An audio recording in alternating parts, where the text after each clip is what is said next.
In today's video, I'm going to teach you how to sign up for Firebase. By the end, you'll have a brand new Firebase project ready to go so you can start building and testing your app. First, open your browser and head to the Firebase website. On the homepage, look for the Go to Console button.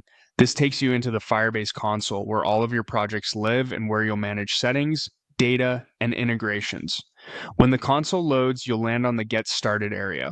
Think of this as your dashboard for creating and accessing projects. From here, choose the option to create a new Firebase project. This is the cleanest way to begin with your own setup. You may also notice an option to try out a sample app. That's a quick way to preview Firebase features in a pre-configured environment. If you're just exploring, feel free to check it out. When you're ready to build your own, come back and proceed with creating a new project. Select Create a new Firebase project to begin the setup flow. You'll be asked to type in a project name. Pick something clear and memorable like the product or environment you're working on. Keep in mind that the project name helps generate a project ID and may appear in dashboards and logs, so choose a name you'll be comfortable using long term. Once your project name looks good, click.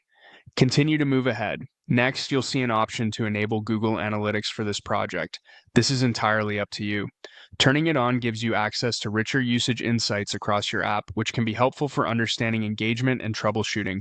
If you prefer to keep things minimal for now, you can skip it and enable it later in your project settings. When your preferences are set, click Create Project.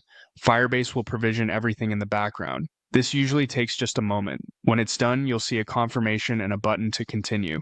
Clicking through will bring you into your new project's console, where you can connect your app platform, explore products like authentication, firestore, and cloud functions, and manage configuration as you go.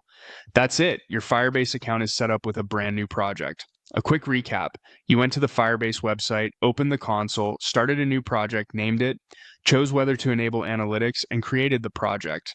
You're now ready to integrate Firebase into your app and start shipping features with confidence.